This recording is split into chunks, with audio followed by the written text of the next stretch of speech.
So what does Hasselblad have to say about this classic Aldrin picture? Does it look to Jan Lundberg as though the subject was lit? Yes, it seems like he's standing in the spotlight. And I can't explain that. That escapes me. Why? So maybe you'll have to find Armstrong on that.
Back in 2006, whilst I was browsing through archive newspaper clippings, I came upon the August 2nd, 1969 printing of the West Australian.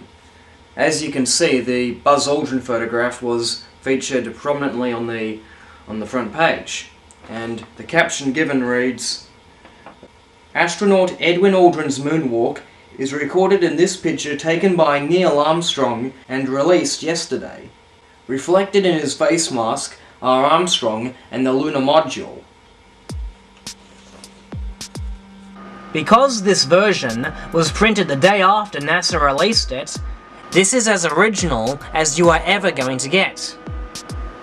As you can see, the original image, printed in the West Australian, clearly shows the background and left foreground surrounding Aldrin to be in darkness.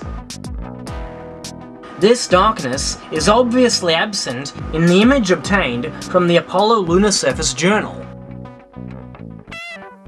If this is the original image, as is claimed by the propagandists, why does it lack this fall-off seen when the photo was first released?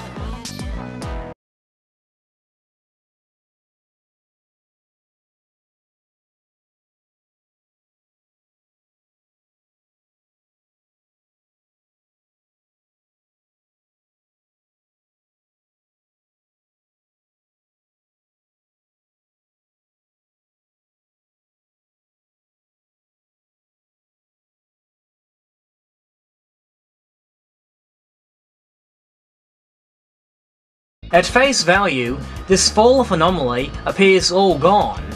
However, as this false colour rendition reveals, a tiny isolated area is very slightly brighter than the surrounding terrain.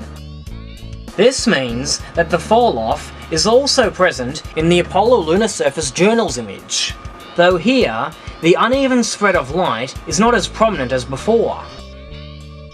Evidently, it seems that both versions of this photo show fall-off in some form, but only one of them can be the original. The original release shows unevenly lit terrain, which is near totally absent in the newest releases.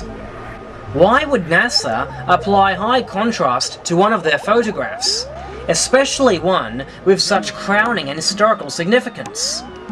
And there is no record of NASA darkening their images before release.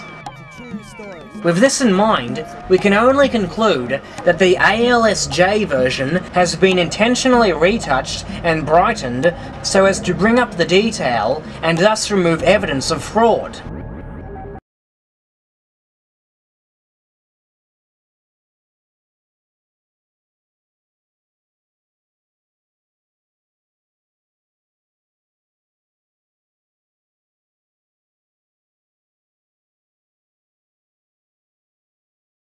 Apollo photos may vary in brightness or contrast from one place to another, but not that much. I believe the deception is deliberate. Yep, you've heard it all before. The same stale argument of a multi-yagular.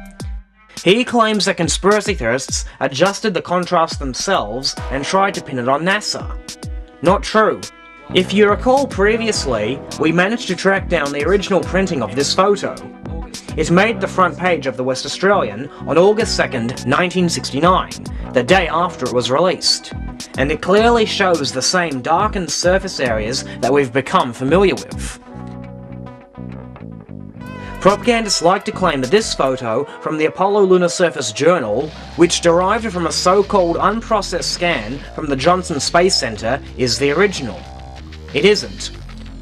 We contacted the JSC to ask when this scan was made, and they told us, "Thank you for your message. Our records indicate that the image was scanned on March 26, 2004. So much for being the original picture. Propagandists even challenged me to do what I accused NASA of doing, brightening the fall-off images to the point that they look like the so-called original JSC scan. I accepted that challenge and delivered.